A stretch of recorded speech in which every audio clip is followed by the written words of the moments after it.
είναι αυτό? Ένα σφραγίδι.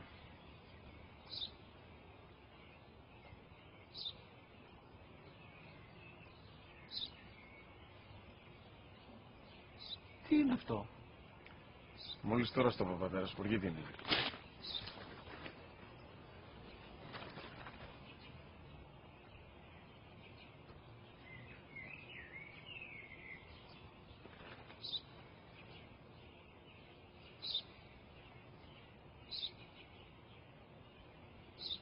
Τι είναι αυτό?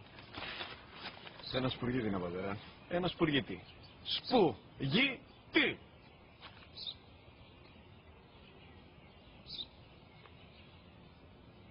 Τι είναι αυτό? Γιατί το κάνεις αυτό το πράγμα, μπορείς να μου πεις? Τόσες φορές σου είπα, είναι ένα σπουργίτι. Δεν το καταλαβαίνεις. Πού πας?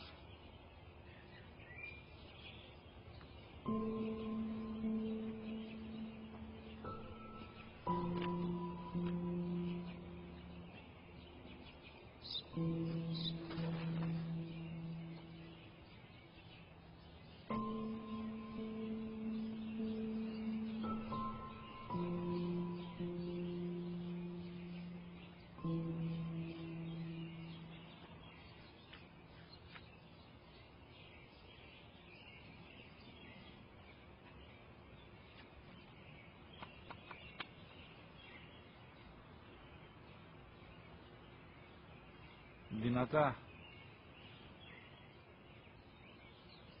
Σήμερα ο μικρός μου γιος που πριν λίγες μέρες έκλεισε τα 3 καθόταν μαζί μου έξω στο πάρκο όταν ένα σπουργίτι ήρθε και κάθισε απέναντί μας.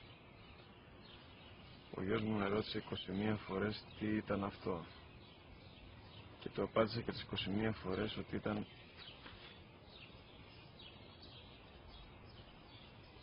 ένα σπουργίτι. Τον αγκάλιασα τρυφερά και τις 21 φορές που μου έκανε την ίδια ερώτηση ξανά και ξανά